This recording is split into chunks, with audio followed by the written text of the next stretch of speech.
Nous sommes jeudi, jour de Dans nos quartiers et mon invité aujourd'hui est Olivier Bourris. Bonjour, vous êtes délégué général des Juniors Associations, un réseau qui propose aux jeunes de 11 à 18 ans de se regrouper autour d'idées, de projets, d'une envie d'agir et qui leur permet d'être assurés dans leurs activités, de gérer eux-mêmes un compte bancaire, bref, qui permet aux mineurs de créer une association. Votre réseau fait partie, avec 3 autres associations, d'un collectif Stop aux clichés sur les jeunes. Il a été lancé en 2006 avec ce but, changer le regard porté sur les jeunes en luttant contre les clichés et en dialoguant avec des journalistes. Alors, parlez-nous, Olivier, de ce collectif Stop aux clichés sur les jeunes. Alors effectivement, Stop aux clichés est né juste après les émeutes qui ont frappé les banlieues en 2005, de la volonté de jeunes qui fréquentaient diverses associations, diverses organisations de jeunesse, de travailler ensemble à faire évoluer les discours médiatiques sur la jeunesse, avec une intuition qu'on a justement essayé de travailler après hein, dans nos actions. Une intuition qui était que le discours sur la jeunesse des grands médias est particulier, qu'il traite plutôt des questions de délinquance ou de violence, et que cette musique médiatique, ce bruit médiatique a aussi un impact sur la manière dont les jeunes sont perçus concrètement dans leur quotidien, par les adultes, par les élus, par les prescripteurs, et qu'il y avait un ras-le-bol voilà, des jeunes engagés dans nos associations de cette situation et l'envie de faire bouger les choses en créant un collectif dont le but est d'ouvrir le dialogue avec les journalistes. Il ne s'agissait pas justement effectivement que de dénoncer, il s'agissait aussi de trouver des voies de dialogue, de travailler concrètement avec des journalistes pour comprendre comment se fabrique l'information et le message médiatique, et aussi du coup acculturer peut-être des journalistes à notre vision des choses en leur montrant qu'il n'y a pas que, de la jeunesse délinquante, il y a aussi une jeunesse qui s'engage, et il y a aussi une jeunesse qui se bouge dans des territoires ruraux, dans des quartiers, dans des grandes villes, un peu partout, et que celle-ci estime ne pas avoir trop voix au chapitre. Alors, votre opération, elle se décline sous différentes formes, parmi lesquelles des campagnes d'information et de sensibilisation, et puis plusieurs petits happenings au fur et à mesure de l'année. Oui, alors effectivement, on a constitué, puisque ça fait 10 ans qu'on existe, on va sur notre 10e anniversaire, un réseau de veilleurs, donc des jeunes qui ont participé à nos actions, qui ont participé au jury, des journalistes aussi qui ont été lauréats, qui nous transmettent des articles. Donc toute l'année, il y a sur nos pages Facebook, sur nos comptes Instagram, sur notre compte Twitter, une remontée comme ça d'articles qu'on juge un petit peu compliqués, enfin en tout cas qui ne rentrent pas tout à fait dans ce qu'on souhaiterait. Et puis, on a monté une action qui s'appelle le Trombino Cliché, où à l'invitation de partenaires sur des événements, jeunesse ou pas jeunesse d'ailleurs, on propose à tout à chacun, aux citoyens qui le souhaitent, de donner leur avis sur le message de cette campagne, Stop au cliché sur les jeunes, en exprimant un avis sur une photo qu'on fait remonter, pareil, sur les réseaux sociaux. L'idée, c'est de capitaliser un petit peu des regards, des expressions, des manières de voir un peu différentes, et puis de faire réfléchir plus de citoyens ensemble à cette question-là. Alors, vous le disiez, votre constat, c'est le suivant, l'image véhiculée par les médias sur les jeunes n'est pas toujours reluisante, ou en tout cas pleine de stéréotypes. Vos propos peuvent s'appuyer sur cette étude, celle de l'INASTAT, datée de septembre 2015. Elle est intéressante, elle montre qu'entre 2010 et 2014, il y a eu 13 531 sujets consacrés aux jeunes dans les JT, plaçant clairement la jeunesse à la une de l'actualité. Problème, cela se fait toujours à travers des thématiques difficiles. Le découpage est le suivant. Dans 28% des cas, on parle des jeunes au travers de sujets justice ou faits divers, dans 26% des cas au travers de sujets de société, dans 14% des cas lorsqu'on parle éducation, et selon l'étude que vous soutenez, on remarque que c'est presque à chaque fois pour dire que la jeunesse est agitée ou qu'elle prend part à des moments de tension, voire de violence. Tout à fait. Alors cette étude, elle montre deux choses sur lesquelles nous on travaille. D'abord que, en général, la jeunesse est bien présente dans l'actualité, mais qu'on donne peu la parole aux jeunes sur la situation qui les concerne. Sur les sujets que vous indiquez, on voit très très peu de reportages où les jeunes s'expriment en direct. On fait toujours appel à des experts de la jeunesse. Parfois, on utilise la vox populi sur la jeunesse, mais rarement on a des jeunes face caméra qui témoignent effectivement de la manière dont ils voient ces sujets. C'est notamment très frappant pour les sujets liés à l'éducation, où en général on va parler des marronniers, la rentrée, les vacances, etc. Mais bon, on ne parle pas vraiment de la manière dont les jeunes perçoivent l'éducation. Et puis pour les sujets que vous avez pointés en première position, les sujets de délinquance, ils entretiennent l'idée que finalement les jeunes sont soit victimes, soit coupables.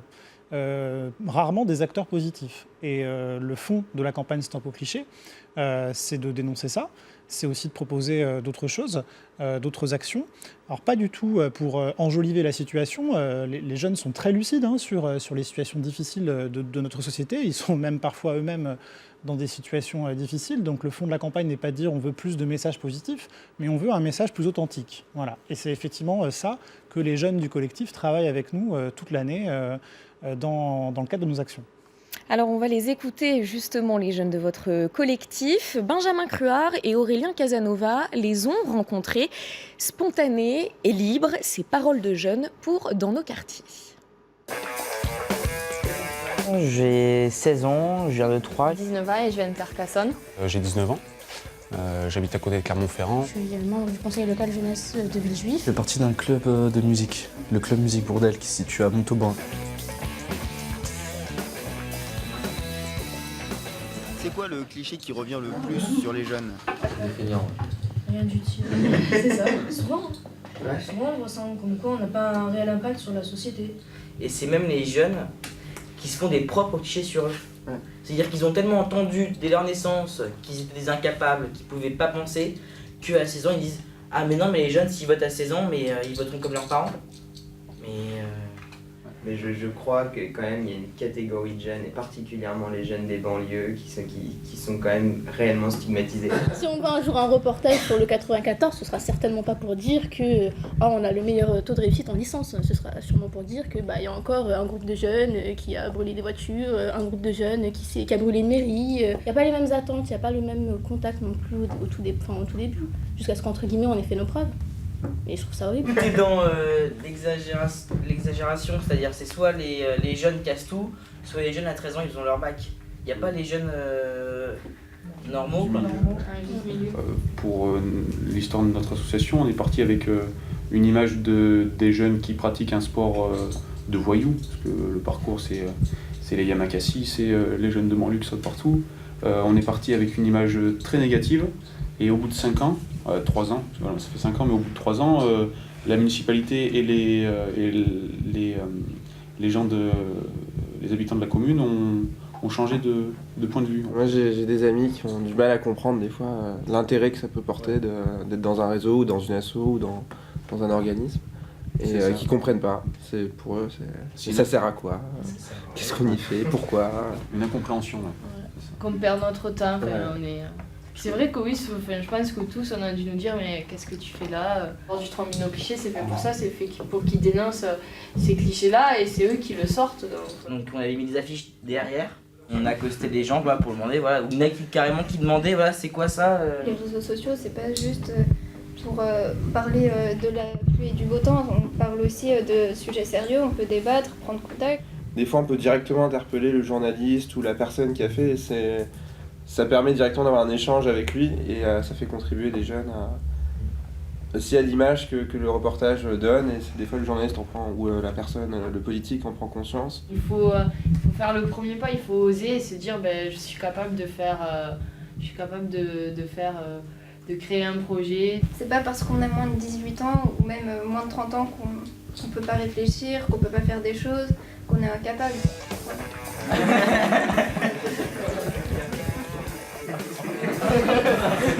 On peut réussir en étant par exemple de la banlieue, on peut réussir en étant jeune et maghrébine, on peut réussir de plein de manières différentes et être jeune. Parce que quand on est seul au niveau local, c'est plus compliqué que si on est un collectif national. Vu qu'on vient un peu de partout de la France, on peut agir localement. Chacun avec son asso, on peut agir localement, donc c'est vraiment important.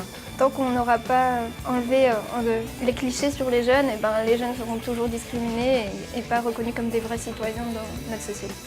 Parce qu'on en a marre des clichés.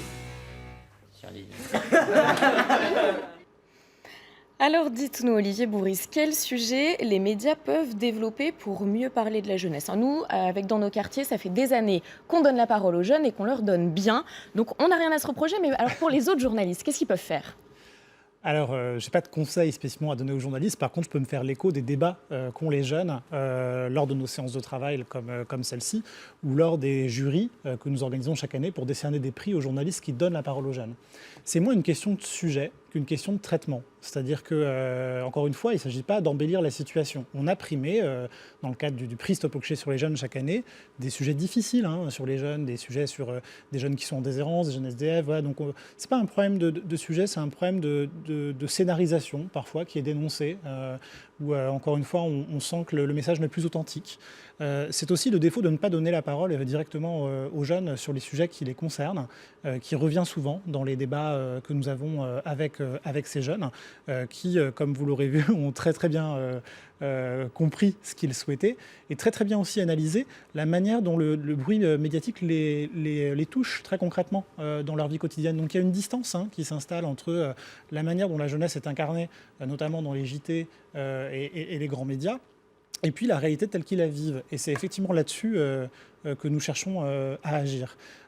Tout au long de nos 10 années de collectif, on a pu rencontrer vraiment des journalistes de tous les médias, des journalistes très expérimentés, déjà très reconnus, d'autres débutants. Et à chaque fois, les journalistes qui reçoivent le prix nous disent « ce prix-là a une valeur particulière » parce que c'est un prix citoyen, parce que c'est un prix décerné par les jeunes et qu'on sait que ce n'est pas forcément le public le plus facile à toucher. Et donc la constitution de ce réseau de journalistes qu'on a un petit peu sensibilisés avec les prix, avec la démarche, je pense, nous aidera à avancer sur cette situation-là dans l'avenir. Ce prix, vous pouvez nous donner des exemples précis qu'est-ce qu'il a récompensé ces dernières années? Alors cette année, par exemple, on a récompensé un web documentaire qui s'appelle Stins Beau Pays, une initiative de journalistes qui sont allés à la base faire un reportage dans un collège et puis qui se sont pris au jeu, qui ont trouvé que les collégiens avaient des réflexions très lucides, très intéressantes sur leur environnement, sur leur avenir, sur la perception de la société. Ils sont restés longtemps, puis ils ont donc tourné ce web documentaire qui donne vraiment une grande place à la parole des jeunes. Et ça nous a beaucoup plu, donc on a choisi d'en faire un prix spécial, un peu différent de ce qu'on fait habituellement. La ville de Stein, vous dites. La ville de Stein, tout à fait. D'accord. Oui. On a couvert un reportage, nous, dans nos quartiers, sur ce web documentaire déjà. Voilà. Et puis des sujets très divers, des sujets liés aux questions éducatives, des sujets liés aux questions de vote, des sujets très larges. Encore une fois, c'est pas vraiment le thème de l'article qui est en jeu, c'est vraiment une question de traitement et de respect de la parole des jeunes. Mais je crois que vous peinez ces dernières années à trouver des reportages issus des journaux télé. Tout à fait, oui, c'est une spécificité de notre prix. Cela fait 2 ans que le jury ne parvient pas à se mettre d'accord sur un reportage télévisé. Alors je définis effectivement reportage télévisé. Le prix s'adresse aux grands médias nationaux et effectivement à la catégorie JT. Donc on ne regarde pas les documentaires ou les reportages longs qui peuvent être tout aussi bons ou mauvais du point de vue du jury, c'est pas un problème. On regarde vraiment les JT parce qu'on sait que c'est là aussi que se fabrique le plus l'image après des jeunes auprès de la société française. Et c'est vrai que depuis 2 ans, on ne trouve pas. Soit effectivement, on retombe assez rapidement dans la caricature, soit le sujet n'est pas suffisamment traité et développé, soit il n'y a pas un seul jeune face caméra pour donner son avis, et c'est toujours ça qui manque. Bien, avis à mes confrères, il faut que nous fassions mieux dans les JT pour parler des jeunes et en parler correctement. Merci d'avoir accepté notre invitation. Merci de votre invitation. Effectivement, Olivier on a besoin de plus d'émissions comme celle-là pour changer le regard de la société sur la jeunesse. C'est entendu. Merci. L'info continue sur LCI.